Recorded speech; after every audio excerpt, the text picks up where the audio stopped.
well, let's get started. Welcome to today's webinar entitled Fueling AI with First-Party Data, Enhancing Customer and Agent Experience. We're really thrilled that you're joining us today. We're really excited to bring this discussion to you with our industry experts that are joining us. And so those industry experts are here. I'd like to introduce you to Andy O'Dower. He is Vice President of Product Management for Voice and Flex at Twilio, and Mila D'Antonio, Principal Analyst, Customer Engagement at Omdia. We're really so thrilled to have them both here. Really quickly, my name is Lenore Files, and I'm a Product Marketing Manager here at Twilio, and I've been in the CCaaS industry for a long time, so I'm just really thrilled to be able to host this discussion. All right, next slide, please. So just really quickly, our agenda, I'll just go through some housekeeping items. We'll jump right into our interactive dialogue and discussion around AI and first-party data. And then hopefully we'll have time at the end to take some of your questions.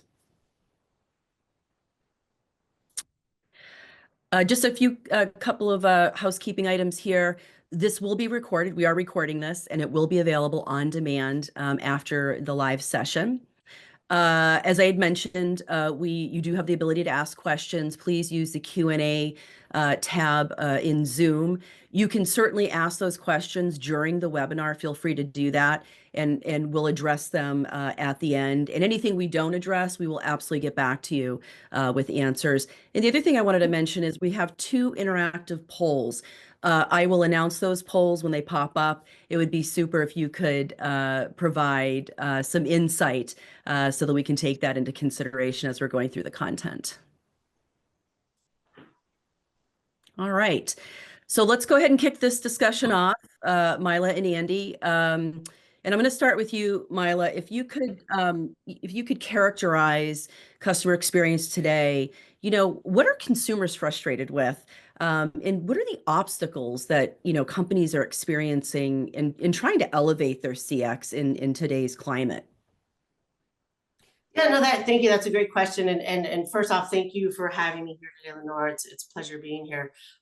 So today's customer experience landscape is dynamic, to say the least, but it's also complex, and frankly, it's full of challenges.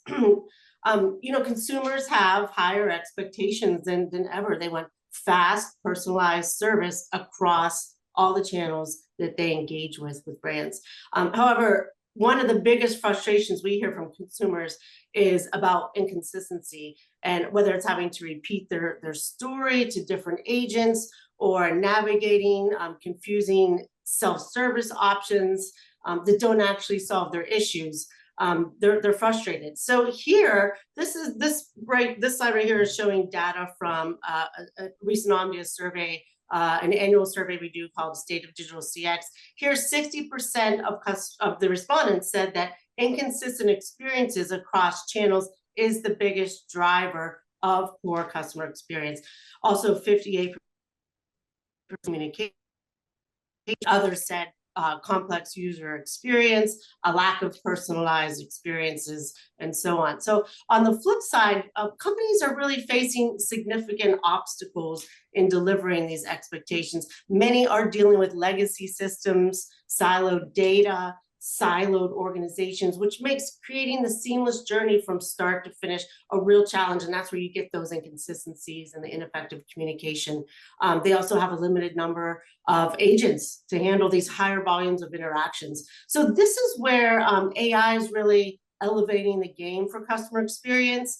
With tools like AI-driven chatbots and virtual assistants and intelligent call routing, companies are now providing faster, accurate, cross-channel, omni-channel responses. So essentially, AI is allowing companies to bridge the gap between those high expectations and the operational limits that companies so often face today. That's great. No, that makes sense. And Andy, from your perspective, what are you hearing from customers, right?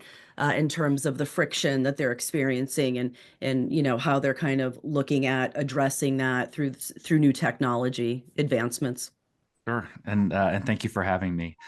Yeah, I think you are entering an era now where there are enough inputs from customers and consumers to express their dissatisfaction that they're being, they're really getting the reality check. Our customer, getting that reality check of what I thought I might have been doing from personalized experience wasn't hitting the mark. We talk to our customers and then we ask those consumers, and a lot of reports that really double down on this data that you see is, especially across those channels, is we might go a whole journey and never talk to a brand, and that be all well and good until we have an issue. And then we want, to that point made earlier, we want really consistent communication. We want to feel special to a business, and we want to get things done quickly, because we're also, everybody is very busy, and they expect that the level of service will be just as easy as it was to potentially make an e-commerce purchase.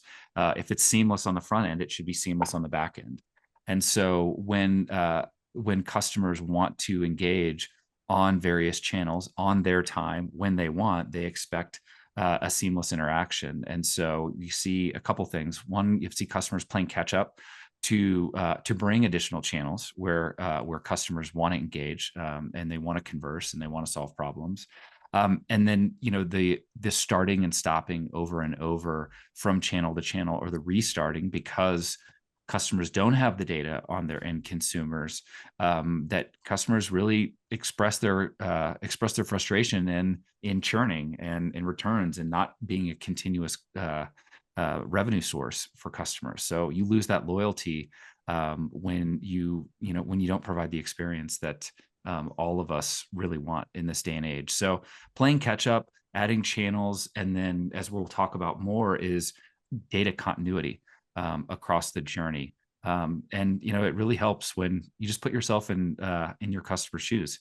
As we say at Twilio, is what would you expect? What would you want this happy, delightful experience to be? And work backwards from that. Yeah, that's excellent. It's hard to develop a long-lasting relationship, right? If there isn't consistency and personalization, and customer lifetime value is certainly an important metric that I think a lot of businesses are working towards. So that makes a lot of sense. Excellent. All right. So we're on to the next slide. And we are going to talk about AI trends in customer engagement in the contact center. So next slide, please. So, Mila, AI has been used in contact centers for quite some time. So how have the advancements in large language models shifted contact centers' view of this technology and how they can use this technology? Yeah, so large language models, have really, I think, changed the game for AI and contact centers, bringing this level of sophistication that we haven't seen before. Previously, AI in contact centers was more about basic automation, things like chatbots and FAQs or predictive call routing. But with LLMs, we're now seeing AI that can understand and respond in natural human-like ways, really making customer interactions smoother and more intuitive. So this means that contact centers are moving toward more personalized, context-aware interactions that really elevate both the agent and customer experience in new ways that we couldn't have achieved even a couple of years ago. And we're seeing this change in how businesses now view AI in their own planned AI investments. As you can see here from the data from the survey that I referenced earlier on this slide, 80% of organizations are planning to increase their investments in AI and CX technology, with 27% of businesses planning a significant increase of more than 10%. And over half, 53% of companies, are planning to increase their AI and CX spending at a moderate level. And this really shows a strong commitment to ongoing innovation in these areas, signaling that AI is really essential to future growth strategies, and more specifically, AI and CX together. So what's driving these decisions? Simply put, businesses are recognizing that AI is no longer a nice to have, but it's really this critical enabler for enhancing customer engagement, for streamlining operations, and ultimately for staying competitive. Yeah, and I think if we go to the next slide, there's an expanded view that we can kind of, talk through when we look at early automation, agent engagement, and then post-engagement, kind of the entire life cycle? Yeah, this really lays out the landscape, Lenore. You know, it's evolving so quickly. You know, early on, AI's role was mainly in basic automation. You know, like simple chatbots and routing calls, like I discussed previously. But you know, we've come so far since then. AI has truly transformed the contact center journey, taking us from that basic automation to creating more holistic, engaging experiences to both the customers and agents. You know, today AI has moved from just automating, from automating to, actively engaging with agents and customers. So with tools like Agent Assist and real-time transcription and sentiment analysis, AI is helping us to be there right there in the moment and supporting agents with insights to help them respond quickly and accurately. And even after the call, post-engagement, AI plays a big role in analyzing interactions. From the survey to the call reviews. Insights from these interactions are feeding back into the systems, helping contact centers continually refine their service quality and train agents based on real feedback and analytics. So, AI is really powering every stage from that initial automation to the real-time agent support and post-call analytics. And this is really creating that seamless, responsive, sort of omni-channel experience that businesses are able to now constantly improve. I mean, Andy, what are you seeing? Where are you seeing the most momentum with Twilio slides? Sure. I think we are definitely seeing that that consistent thread all the way across, from the early automation to the post engagement. We're seeing a lot of demand around that early automation, especially right now because of the points you made earlier of language models being able to match now huge advancements in speech recognition and voices as well. For example, on a voice channel too, where a conversational AI agent can really help on that early automation front for many of the use cases a customer might call in for a support issue, for example. What's really makes it powerful, I think, is when you bring in not just that communication channel, because that conversational AI could live on a web chat or a text message chat or a voice call. Then you add that contextual data with it, which that makes all the difference in the world, because an AI model could come and go, and it could be a large language model, small language model, a very customer specific model that you might have, open source model, closed source model, like those things will change, but the consistencies that'll stay the same is, you have to have the channels to meet customers where they are, back to that, earlier point about a seamless experience across channels. And then you have to have that data to make that early automation really actually effective. So the trends that we're seeing is, how do I ensure that at that first touch point with a customer, my AI is armed with the right channel, with the right data about that customer, so I can actually be effective. And if you picture at that early stage, you've got a customer, a profile, really, which, we have unified profiles at Twilio, and with our segment product it's really a 360-degree view of that consumer, that golden profile, all of that behavior that comes in. So for that early automation aspect, your systems know everything they could possibly know about that customer, and obviously about your business, to be effective. And then as you transfer into that agent engagement piece, that, those agents can be super agents in that sense. So they have that, right next to them, dynamic, knowledge-based, personalized, next best action type of thing that they can take for assistance. And then that analysis of what's happening right there during the call, which can change recommendations of everything from content to surveys to help articles to potentially upsells and cross sells and everything in between. And then seeing that data that travels through that profile really gets enriched all throughout that process. And then that post engagement, what's the refreshed 360-degree view of that customer's profile now that they've gone through these multiple stages in an engagement with your business. And so that constantly gets enriched throughout the process. And then, another thing that we're seeing is, that's great to make a great experience for that customer. Then how do you take a step back and say, throughout the course of the day or a week or a month, how did I improve all of my customer experiences? And maybe they come in for use case number one, and how did we handle all of those really well? What's the data flywheel that we can then go back and automate even better for next time? Use case number two, where did we fall flat, or what data were we maybe missing to truly personalize that experience and get a better outcome? Maybe we need to go, grab data from another disparate source and bring it in.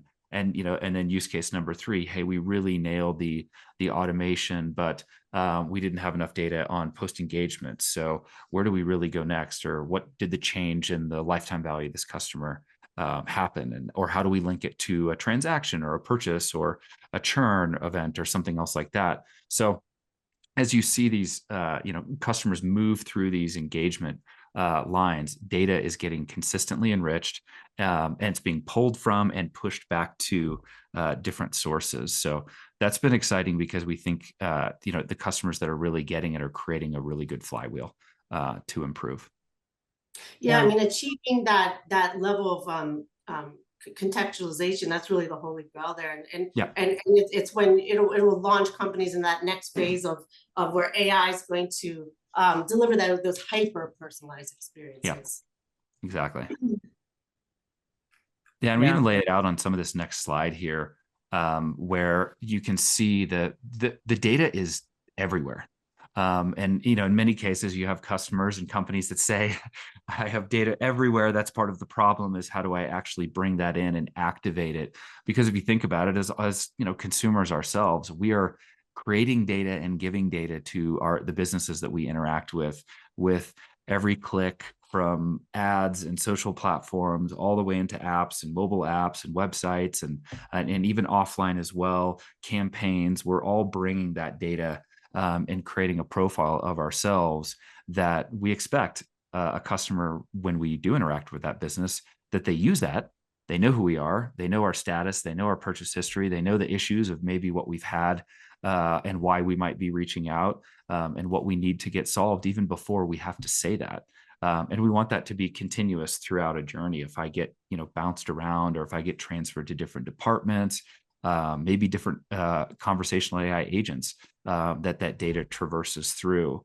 And so really bringing that contextual data, because really context is everything, into the communications channels, and then feeding into the right AI models that you might want to use, whether it's generative or predictive, then you can create that flywheel. And it's really easy just to test what's the difference between non-personalization or personalization, or no data fed into an AI model or data fed into an AI model. Many of us who caught on with ChatGPT when that launched, you can go in and use a free account and create a prompt and ask questions, and you might get general results. But if you do something really simple and say, here's 10 attributes about me, that changes the output completely of what you would get from an AI model. So you can really quickly see the delta between non-personalized and personalized, and the specificity of the answers you'll get. It's really indicative of what these systems are that our customers are needing to do. And it doesn't take much to really change the trajectory of the results, what you would get. And so for our customers, when they see just a little bit of data can go a long way, but then if you start bringing more into it and creating that flywheel, then you're turning what might be a generic AI into something hyper specific that actually drives real outcomes. Yeah, that's great. You can really see how that impacts and unlocks use cases when you have that detail, and it's in real time. So that's fantastic. So we'll go to the next slide. All right, so we're going to talk about the impact of AI on contact center operations. And so for the next slide, Mila, are there certain areas of customer experience that you see businesses prioritizing?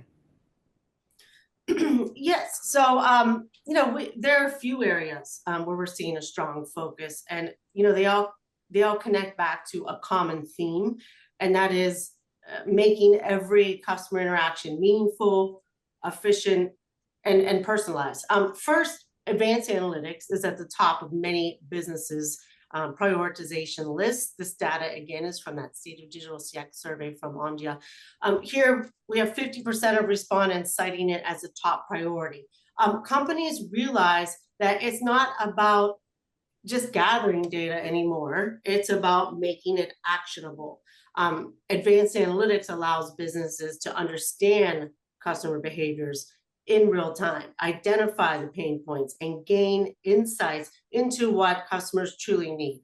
So it's helping businesses pivot quickly based on that feedback, which is really powerful for shaping a more responsive customer experience. Then there's a big focus on creating seamless journeys, like we talked about, for customers across all channels, with 46% here of respondents citing that. Customers don't think in terms of channels anymore. They expect that one continuous experience. We're also seeing a move toward proactive engagement. 45% of respondents said that is at a top priority for them. Businesses are shifting from waiting for a customer to reach out to anticipating their needs and engaging ahead of time before issues arise. So, for example, AI can flag when a customer might need help based on their browsing patterns, for instance. This allows businesses to reach out with relative support or information, and it helps really solve potential issues again before they arise, which customers really appreciate. And of course, enhanced personalization. 44% cited that as a primary focus. Customers, they want to feel more than just a number, and businesses are increasingly using data to make that happen. So by analyzing past behaviors, preferences, and needs, companies can really tailor their interactions to each customer and offering tailored recommendations, content, and products that really support the customer's interests. And then deploying generative AI, that's become a top priority for evolving customer experiences because it enables a new level of personalization and responsiveness. Here, 42% said they will prioritize generative AI. Generative AI goes beyond traditional automation. It allows companies to deliver unique and context-aware interactions that really feel natural and conversational. For example, it can generate relevant responses in real time, which makes digital self-service conversational AI more efficient and engaging. It can also assist agents by summarizing conversations and suggesting next best actions or even drafting responses. We're seeing a lot of companies use it to draft emails even now. So that's really allowing agents to really focus on building stronger relationship with customers. So I think in the end, analytics and AI and generative AI, they're not just tools, they're really becoming sort of strategic partners in building a customer-first culture for companies. Yeah, that's great. And Andy, can you share, some trends that you're seeing? You're having conversations with CX leaders, customers and prospects, kind of real life scenarios. So if you could share what you're seeing, that would be great. Sure. I think, probably a big lesson that I've seen the savvier customers learn very quickly is if you look at this slide too, they started out too far to the right. They started to, we want to deploy generative AI. We see that we can do this. And then that quick realization that that they need to kind of go back to that far left side and ensure, again, they have that data, because just the generative AI kind of in search of a problem to solve or too generic to be able to solve a customer's problem, that they've quickly realized, and that the data aspect that was just brought up earlier is so critical. So they kind of move back and then go left to right to deploy the best experiences possible. So savvy in a sense of knowing that the possibilities are endless in many cases on the generative AI side, but then realizing, okay, I need the data and I need the analytics to understand where I want to deploy this, where it's going to be the most effective to be able to deploy this, and then kind of moving into how do I deploy it to make it really good across experiences. from mobile to web to voice to messaging. And then that proactive piece, the generative AI, to the point of, leveraging for emails and messages and things like that, can be great, very powerful tools for proactive and outbound engagement. But that means you have to really get it right. And that personalization aspect is really critical. And therefore the data is really critical. And then you can start to test and then enhance and get better and better at the personalization. So really what I've observed in talking to a lot of customers that were, Twilio has a lot of really cutting edge customers too, that saw really the landscape of generative AI early and wanted to test and iterate, and then quickly doubled back to connect all the right data sources to make these things play well together, and then move up that hierarchy of effectiveness really quickly. And so I think you're seeing more customers understand now that data is that foundational piece that they want to get right as they move forward. Yeah, that's a good point, Andy. It's a great example of how a lot of companies started to the right. I think a lot of them started with generative AI to use it as sort of that low-hanging fruit use case, to sort of secure budgets, to go back to the left, to go back to the advanced analytics. So I'm glad you brought up that point. Great. Excellent. All right. So we'll go on to the next slide. And so it'd be great, Mila, if you could kind of walk through this, share what's, the prevalent use of AI in contact centers, and how has this changed? Yeah, sure. So I think over the past couple of years, AI has really transformed the contact center. Like we discussed, we're seeing it play out in a few applications here. First and foremost, Agent Assist has taken center stage. As you can see here, 50% have it currently deployed, which indicates a maturity level here. This tool has become the go-to application for many contact centers because it enhances agent productivity and customer satisfaction all at once. So with Agent Assist, AI can pull up relevant knowledge base articles, suggest responses, and even guide agents in real time based on customer sentiment or keywords. It's really like giving agents their own personal assistants. And companies are finding out that impact is huge. They're able to resolve issues faster and provide more informed answers, without really needing to search for that information manually. So I think Agent Assist tools are more than just a helping hand. They're becoming part of this broader shift toward blending AI and human intelligence, where agents are no longer solely responsible for the entire interaction. Another big shift is with real-time call transcription, with 48% here who have these applications deployed. AI can now transcribe calls as they happen, making it possible to analyze conversations on the spot. And this transcription we're seeing at Omdia is also feeding into sentiment analysis, so supervisors can monitor customer sentiment during interactions and step in if call needs immediate escalation. But the insights from call transcription, we're seeing it doesn't just stop there. They're really being used more readily to understand trends with customer concerns, preferences, product choices, and they're feeding that. Contact centers are more often feeding that across the entire business to improve products, to improve CX. So that's an interesting trend we're seeing. Speech analytics dives deeper here. 46% have it deployed and 26% plan to deploy it. And then intelligent virtual assistants and conversational AI, they're also gaining traction. The 42% and 40% here said they have it deployed. IVAs are more intuitive, understanding natural language and handling more complex queries. Rather than going through the traditional menu, customers can ask questions in their own words, and they can get immediate answers and to be routed to the right agent faster. And this capability is really critical as more customers expect that, the quick, accurate responses. So I think in short, we've moved from isolated use cases to AI systems that genuinely enhance every step of the customer journey. So, we're seeing AI, with everything from assisting agents in real time to understanding and reacting to customer emotions and empowering customers to find the answers on their own. So I think this is helping AI to really transform contact centers from cost centers to profit centers. Yeah, I mean, and I think the next slide, right, gets into the capabilities that add the most value. It'd be great if you could talk a little bit about Oh, that. yeah. Right, Yeah. right.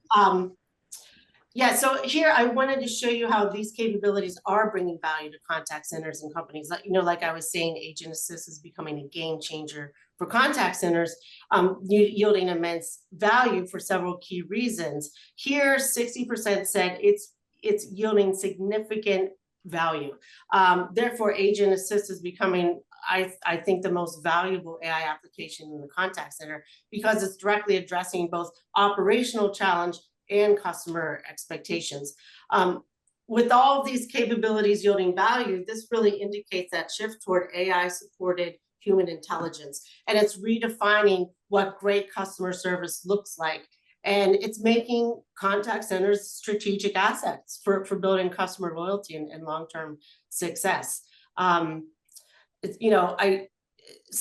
the outcomes are really amazing. I'll share some of those with you in a minute. But on the next slide, I wanted to dig deeper into what's creating significant value. So when we, on the next slide, it really shows some of the output from why companies are experiencing significant value. We wanted to understand why they were experiencing significant value. So we asked in the survey to point to those factors that they believe what was helping their AI to yield value. So several of the key factors here are driving the impact. So in the area of employee adoption and leadership support, nearly half of employees understand the importance of AI and they've embraced it in their roles. This is so important. We also saw success driven by strong leadership support, 46%, and dedicated budgets. I think dedicated budgets really allow teams and companies to really innovate and experiment with their AI. Ethical AI is also a priority. We see a test and learn approach emerging. About 44% of organizations are continuously improving AI through a test and learn approach, regularly refining their models. AI integration into operations, 42% have successfully integrated AI into existing business systems, making it a part of their day-to-day operations. Clear AI strategies. 38% of businesses have developed a clear AI strategy, and it's aligned with their goals. And then we see a focus on machine learning and data governance. AI is becoming core to business operations, with 36% embedding machine learning into their business processes, while 35% have implemented AI data management and governance programs for proper oversight. So these trends really highlight widespread adoption, strategic alignment, and continuous improvement as critical components that are driving AI success across organizations. Andy, what are you seeing in terms of factors that tend to create the most value in AI deployments? Yeah, I think that statement that you just said earlier really is resonating, of that shift from cost center into profit revenue generating center, and really that strategic asset aspect as well. I mean, we talk to so many customers that spend and spend and spend to acquire all their customers, and really isolate that customer acquisition cost compared with a lifetime value, and spend so much on the front end that now you see all these capabilities, call it on the back end, on the customer experience as a platform side, as a contact center aspect, that the impact now that you can bring data out of all these silos previously to personalized experience, all your knowledge bases out of silos to drive an experience, have your conversational AI agents and your human agents be that much more powerful. You really shift that into be a core part of the entire customer experience, not a cost center at only one part of the customer experience. And so businesses are seeing that really quickly. And once it becomes part of that strategic pillar picture, then you see these types of numbers really go up, and the leadership and the budgets start to get unlocked because it's turned the corner, I think, into really practical application too. I mean, we see so much buzz about AI on all the things that it can do, but when you can see that it's really moving improvements in the top line and also the bottom line, then you start to see various departments that haven't previously been as engaged. So from marketing and sales and R&D and other departments that are seeing, here's how we can contribute to that customer experience. Here's data we can contribute to it to make that improvement. Here's other aspects where we're using AI to make that customer experience one to be improved. That overall, I think that's why we're seeing this change. It's past the tipping point now of ROI. I think customer experience specifically, and even the topics that we addressed a few slides earlier, we're able to channel this into actual outcomes, measurable outcomes. And once you can do that, you've demystified, and then budgets start to open up, and then you start to see all these changes happening and more investments happen, because you also see that your competitors are seeing that too. And you need to improve that. Just, merely having a good product and delivering it, that's obviously a key pillar of a business, but backing that up with a great experience through and through can be the difference between, especially in tightly competitive markets, for customers. That can be the difference between winning and being in second, third, and fourth, fifth place. Yeah, and isn't it interesting how contact centers are sort of becoming a catalyst for these changes now? Yep. You can see that more and more. So speaking of outcomes, you talked about outcomes on this next slide. I wanted to share some of the outcomes that we've seen from that survey. As we look at the business outcomes associated with AI, it's clear that AI just isn't a trend. Here, 50% of organizations report that AI helps them make more data-driven decisions. This allows businesses to act on insights faster with more confidence. At the same time, 50% of companies are seeing improvements in operational efficiency as AI automates those routine tasks, as it optimizes workflows. Another 50% highlight AI's role in enhancing quality and accuracy, which leads to fewer errors. 47%, nearly 40% of organizations are reporting cost reductions due to AI's ability to streamline operations. And finally, 45% of businesses note that AI is helping them gain a deeper understanding of customer needs. This enables more personalized service and better customer experiences overall. So these outcomes really show that AI is not only transforming how companies operate, but improving the capacity to engage with customers in meaningful ways. Completely agree. Completely agree. I think, we can share too on this next slide in a real life example, a Twilio customer that is gaining the results and blending these different pieces of technology that we called out earlier together to drive really, really big business results. Vacasa, for a vacation home rental management platform, $4 billion market cap, approximately, public company from 2021. If you think about that one measurement where they show increase in guest bookings and faster handle times across a channel with personalization, that is a massive, massive improvement. And if you think about even as us as consumers, we want to go find a place and book, and that's a big cost. It's a big expense. It's a big commitment. You want to know details before you book, and you want great service before, during, and after if you're going to rebook. And a great experience on the first time is critical to get multiple continuous bookings and becoming a loyal customer. So, Vacasa had a lot of those data silo challenges, like many businesses do. And if you think about the data from a marketing campaign to bring Andy in to be a Vacasa customer, what campaigns did I look at? What brought me in?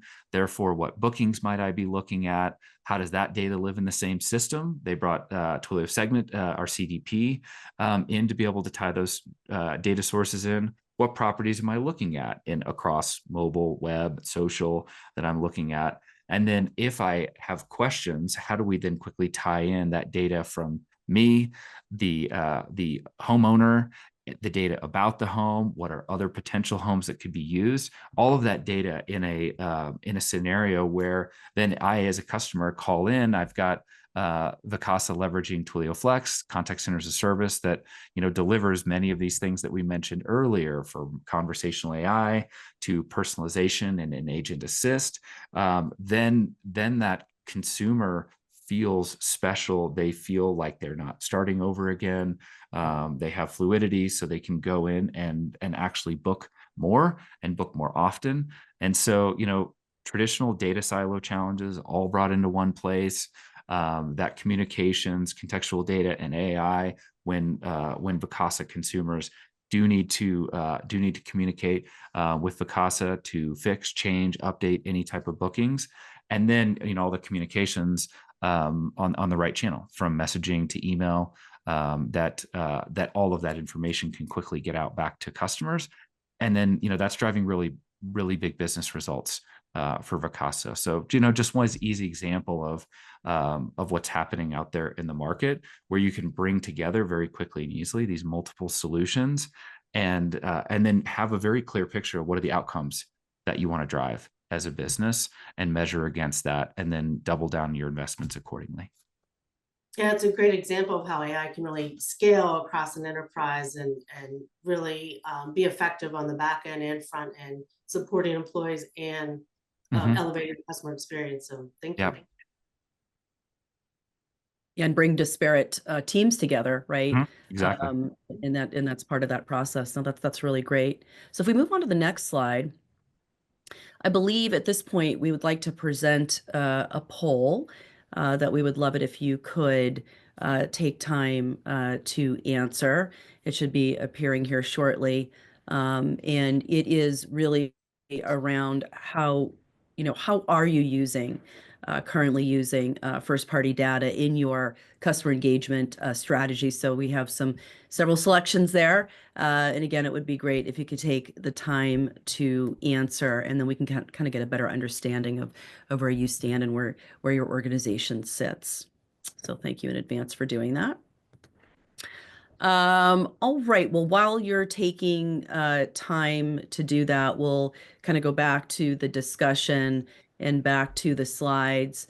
And we're going to kind of transition and talk about the power of data used to power AI and self-service. I know we talked a little bit about self-service and what it does for that. Self-service has largely been a challenging aspect of customer care. It's not always been optimal. So we'll kind of talk a little bit about, what that looks like now with AI and with data. So once we go ahead and bring that deck up, Mila, I'll kind of direct this towards you. CDPs have largely been unknown, right, in the CCaaS space. It's always believed that the CRM has been thought of as, the primary for accessing customer data, that provided a full picture. Do you see that shifting now? And if you could kind of explain that would be great. Yes, great question. All right, great. We got our deck back. So the shift from CRM to CDPs is really about the growing need for a more comprehensive, a more unified view of the customer. CRM systems, they're fantastic for managing direct customer interaction and storing essential details, like contact information. But as customer expectations increase, businesses are recognizing that they need a deeper, more connected approach to data. And that's where the CDP comes in. CDPs take things further by consolidating data from every channel, from social media, the web, email, you name it. Unlike traditional CRM, CDPs can capture and integrate real-time behavioral data, and demographic information, and stitch that all together to create that 360-degree view of the customer. And this comprehensive view really allows for more precise personalization and the ability to react to customers in real time. So here on this slide, we asked respondents across large enterprises about the strategic data focus initiatives their organizations are undertaking to improve customer insights. And you can see here that 59% plan to deploy a CDP, 57% of mid-sized firms said the same, and 56% of small businesses. You could also see a range of other data-driven activities here that they're prioritizing, making data accessible, with democratizing data, training data professionals, collecting data across all customer touch points. And this all, to us, really indicates a focus on data and a shift toward proactive engagement and hyper-personalization. Because companies really want to move beyond simply reacting to customers' needs and start really predicting them. So CDPs give them this ability to create predictive models, to segment customers more dynamically and engage with them with exactly the right message or offer at that right moment. So in short, while CRM systems still play a valuable role, CDPs are meeting the demand for deeper, more actionable insights that really drive that seamless and personalized experience across the journeys. And this shift is really enabling businesses to connect with customers on a whole new level and providing that real-time context, those relevant interactions that we spoke about that are really essential in today's CX landscape. Yeah, that's great. And Andy, if you could, provide perspective, you talked about it a little bit up above toward earlier in the deck, but it's so important to have that full 360 view, real-time data, behavioral. Talk a little bit about that, how that really fuels AI, effective AI. Sure. I mean, I think that, when the first really mainstream large language models and GPTs came out, there was a lot of testing and looking, and it had a lot of data from all over the internet and everything that existed out there. And obviously they are very large. But then you think about, again, your really day-to-day consumer experience that you might have with a business or a brand. You want them to know about you, your purchase history, what you have done with their business. Maybe it's status, maybe it's problems you've been having, maybe it's a canceled flight, maybe it's a package that didn't arrive, maybe it's a healthcare appointment that's the next day and you have urgent issues. Any of those. When you contact a business, you expect them to know about that. Now, you don't necessarily care. Do they have a model that knows everything about the history of the world and dinosaurs and everything else? You want them to know the specific personalized information about you and how it relates to their business so you can get something accomplished. And I think in that real-time scenario, that can be the difference between just applying AI and applying something that actually can blow people away and create a delightful experience of, hi, Andy, we know it's you. We know that you had problems in our website and you just had a flight that was canceled. Let's get that solved for you. That's very different than just applying a generic AI model that can do really good language understanding of you telling it you're upset about a flight that's been canceled and you need help for that reason. So those are very stark differences in experience. And so I think that's why you see, in this slide, you start to see more and more customers needing that full data platform that changed from we know it's you, we know it's your phone number you're calling in, but we also know all the contextual information that you're living in. That's the 360 profile that you, the customer, are living in. And then we can actually solve that much more quickly and easily and effectively when you have that data in real time. And so that requires, not just having that ability for a CDP, but filling that data pipeline with all the right information at the right time. That really translates, AI as a tool that can be generic into a very specific kind of surgical tool to solve very specific problems, which that's what we want as customers. We want very specific problems to be solved. We're not looking to engage with a brand to imagine what might be art of the possible. We want to get really discrete things accomplished on a given interaction with the business. And so that idea of building, maintaining, hydrating those CDPs and continually refining it and organizing your data to be more effective, that's really the make or break thing that can change the game from leveraging AI versus making it really, really effective. That's great. Okay, well, if we go to I think actually, I know we might have the poll, oh, here we go. Okay, so a large percentage, we are not using first-party data, and then basic data collection usage for segmentation. So a bulk of you kind of fall into those two categories. Yeah, Any, that's similar to what I said. Observe too is you might want to also be trying at the same time maybe some generative AI, but then bringing that data, even in simple tests of showing, I'll use generative AI as an example, with and without any type of first party data. Even if you just mock up fake data and then test it with models, you'll see very big differences in the effectiveness of what the outcome can be, maybe in a virtual agent or an agent assist, because that that input is critically to make these things really more effective. great. Excellent. All right. Well, we move to the next slide.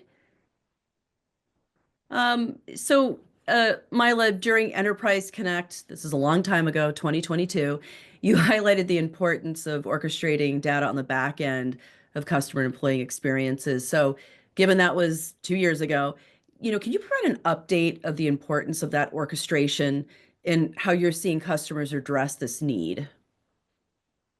Yeah, absolutely. I would say that ultimately data orchestration is, absolutely essential for customer engagement because it allows businesses to create those truly personalized, seamless experiences across the channel. So think of it as the backbone that connects all the data we gather from customer interactions, whether through chat or email or phone or even in-store visits. And it makes that really actionable. So by bringing this data together, we can ensure that each touch point feels like a part of a cohesive journey. So data orchestration has really transformed over the past couple of years. It's becoming much more strategic and essential for companies focused on CX. A few years back, I think, during that presentation, many organizations were trying to just centralize their data, pulling it from multiple systems, into a single view. But today, after, it's about activating the data, and as more companies have adopted CDPs, they're able to do that in real time across all those touch points. So, you asked how companies are responding. So this shift has pushed companies to really rethink their approach to data orchestration, I think, especially with the rise of AI. So I think it is really more, it's not just about pulling data together anymore, but really integrating it into the tools that can use those insights from past interactions. So for example, we're seeing intelligent call routing here with 54% saying they currently have it deployed. We're seeing them leverage that to match customers with the best suited agent or agent assist features. 50% have it deployed here that bring relevant information to agents mid-conversation based on customer history or sentiment. That's all data orchestration. We're seeing companies investing in advanced data platforms like CDPs. They're implementing real-time data orchestration tools. AI is playing a big role in all of this, really helping to make companies make sense of this data, routing it intelligently, making automated responses based on what the data tells us. So overall, companies are really focusing on orchestrating data to ensure that it not only supports customer engagement strategies, but fuels those predictive, proactive, personalized experiences. So it's really about orchestration now, I think today, compared to 2 years ago, is really about using data to ensure and create that cohesive, responsive environment where customers feel valued at all touch points throughout a customer journey. Yeah, and I know we're short on time. This has been an incredible. We could use 2 hours talking about this, but I would love to talk about Andy. Have you talk about university.uk and kind of walk. I always think customer examples are the best way to illustrate what Mila was talking about. Sure. Yeah, I think a lot of these cases, you might look at this and say, how do I deploy this? How do I actually make it happen? We have customers live. They're doing it right now. And so University.uk is, online higher education out of Mexico, but serves students in North America as well. Kind of a typical scenario, multiple data silos, Salesforce CRM, Google Classroom, different analytics, different data warehouses, and a lot of their academic coaches. So helping students find resolve issues, understand necessary coursework. Where do they go next? What classes, courses do they take? How do they not fall behind? Where might they need more assistance?